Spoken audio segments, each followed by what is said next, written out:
Hello everyone. अभी हम solve करेंगे प्रश्नावली 5.2 का क्वेश्चन नंबर 15 है।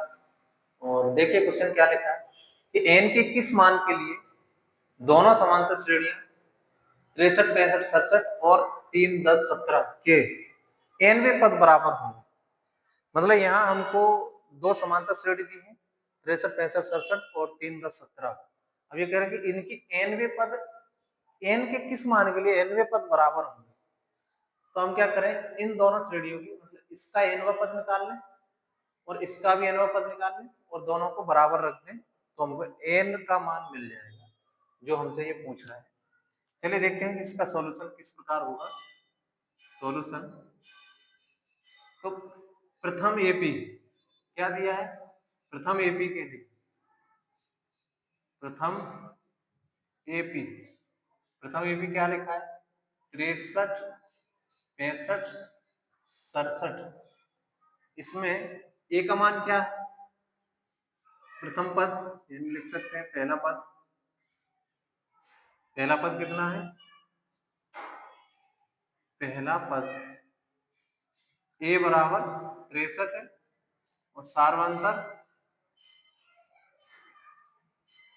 डी बराबर 63 माइनस 65 यानी 65 माइनस 63, 65 में 63 घटाओगे तो 2 बचेगा, यानी ए बराबर 63 है और सार्वंतर डी बराबर 2 है।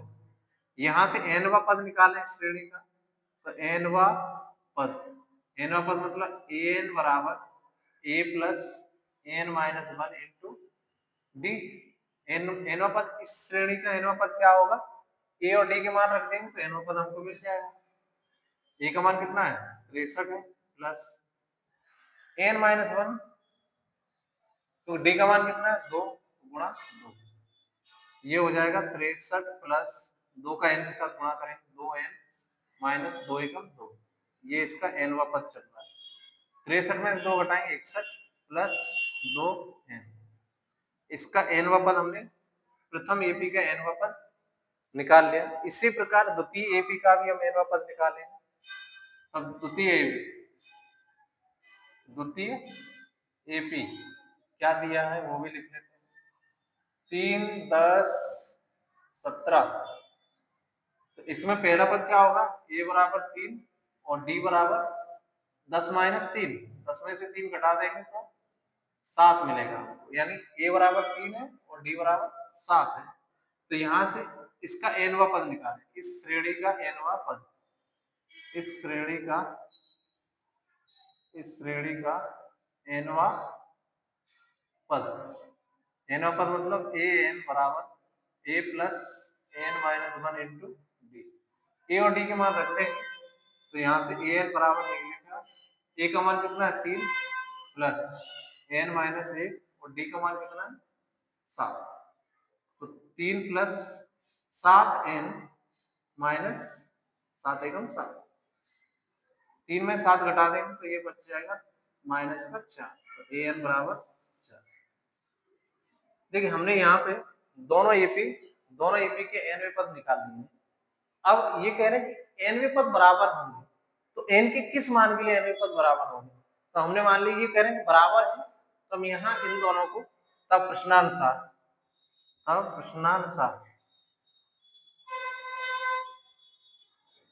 एनवें पद बराबर होंगे तो इसका एनवा पद ये है और इसका एनवा पद ये, दोनों को बराबर रख देंगे तो 61 प्लस 2n बराबर होगा 7n माइनस 4।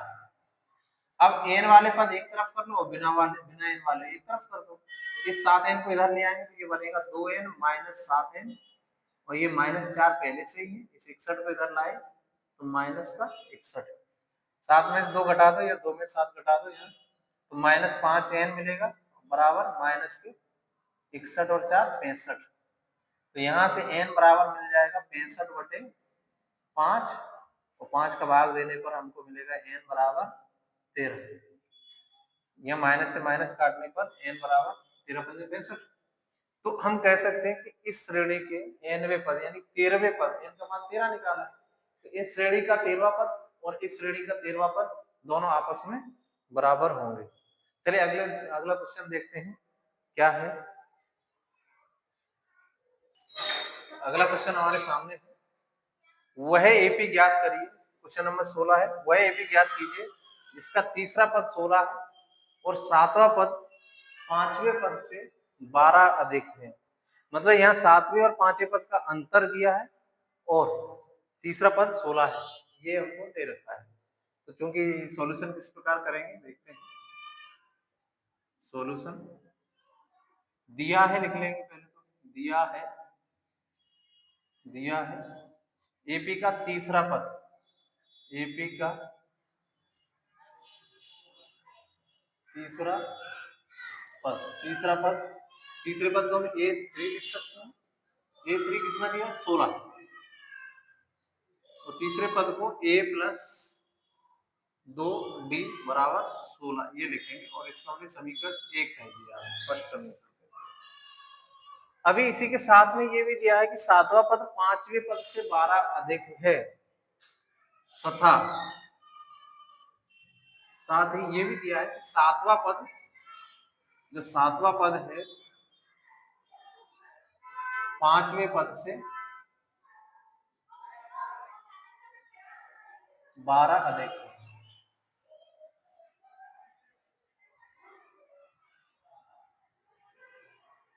तो सातवें पद को हम लिखेंगे A7, पांचवें पद से 12 अधिक है ये कह रहे। तो देखिए हमने क्या किया यहाँ, ये सातवें पद को A7 लिख लिया, पांचवें पद को A5 लिख लिया, 12 अधिक है मतलब प्लस 12 कर दिया। इसमें 12 जोड़ दें पांचवें पद में तो ये सातवें पद के बराबर हो जाएगा। क्योंकि अब सातवें पद को अगर हम खोलेंगे तो A प्लस 6D बनेगा। यहाँ 7 है, एक कम कर दिया। इसी प्रकार यहाँ 5 है, एक कम करके लिखेंगे A प्लस 4D प्लस 12। इस A को और 4D को इधर ले आओ तो A plus 6D minus A हो जाएगा, ये माइनस का 4D हो जाएगा बराबर 12 हो जाएगा। A से तो A कट जाएगा, माइनस प्लस का 6D में से 4D कट जाएगा तो ये 2D बचा, और यहाँ ये 6D में 4D घटाया तो 2D बचा बराबर 12। तो D बराबर आएगा 12/2, यानी D बराबर 2 छक्के 12। D का मान हमको प्राप्त हुआ 6। इस D के मान को हम यहाँ समीकरण 1 में रखते हैं। तो D के मान को समीकरण 1 में रखते हैं। D के मान को समीकरण 1 में रखने को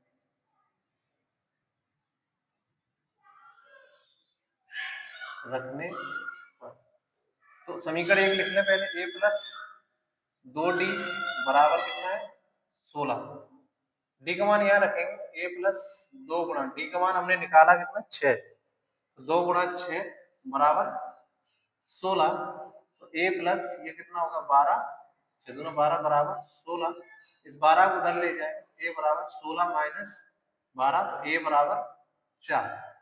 यानी एक AP जिसका पहला पद 4 है तथा सार्वंतर D, तो समांतर श्रेणी क्या बनेगी, तब समांतर श्रेणी, तब एपी तो पूछा है, एपी ज्ञात करें। एपी क्या बनेगी, तो पहला पद A, तो दूसरा पद होता है A प्लस D, तीसरा पद होता है A प्लस 2D, इसी प्रकार A प्लस 3D, और इसी प्रकार आगे हम बढ़ा सकते हैं।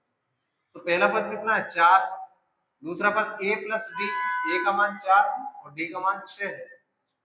फिर A की जगह पे 4 रखते हैं, प्लस 2, D का मान कितना 6।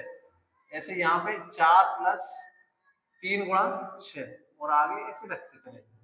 तो पहले 4 मिला, 6 4 10 मिला, और फिर ये 6 2 12 4 16, और यहाँ पे 6 18 4 22।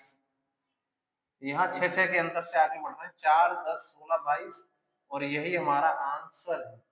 उन्होंने हमसे कहा था कि एक एपी ज्ञात करिए जिसका तीसरा पद 16 और सातवां और पांचवें पद से 12 अधिक, तो ये हमारे अभिष्ट आंसर है। Okay, thank you.